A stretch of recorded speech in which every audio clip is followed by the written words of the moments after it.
ఇక వాళ్ళ కథ ఎట్లుంటుంది అంటే వాళ్ళని చూస్తా ఉంటే ఈయన ఆయనని తిడతాడు, ఆయన ఈయన తిడతాడు. కానీ తిట్టుడైనా మమ్మల్ని తిట్టు రాదుర్రా కనీసం, మేమన్నా తిడతాం అంటే. ఇక ఇటీవల కాలంలో బీసీల ఆత్మబంధువు మళ్ళా ఇందిరా పార్క్ కాడ తేలింది మేడం.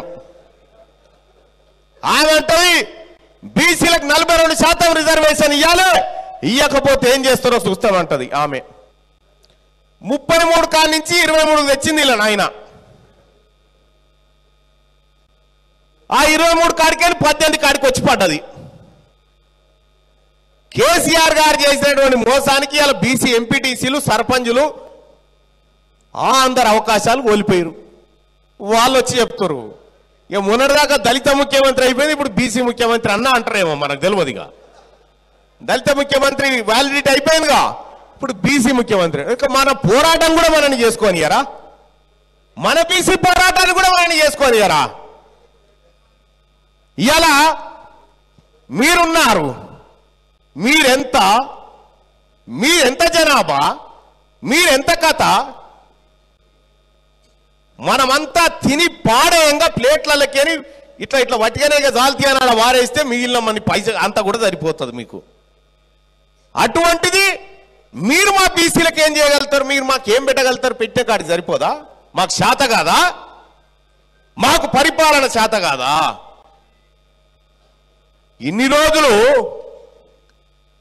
బీసీలకు వస్తలేవు, అవకాశాలు వస్తలేవు, టికెట్లు కాదు ఒక్కటి కాదు, బీఫామ్ కొట్టేది ఒకటే, మిషన్ ఒకటే లేదుగా వీళ్ళు తాలకు, అంతేగా కాదు ఒకటే లేదు కదా.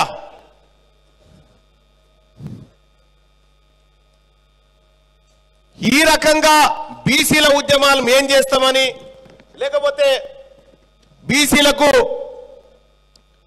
మేమే ప్రతినిధులమని వాళ్ళు బయలుదేరుతా ఉంటే సిగ్గుచేటనిపిస్తా ఉంది.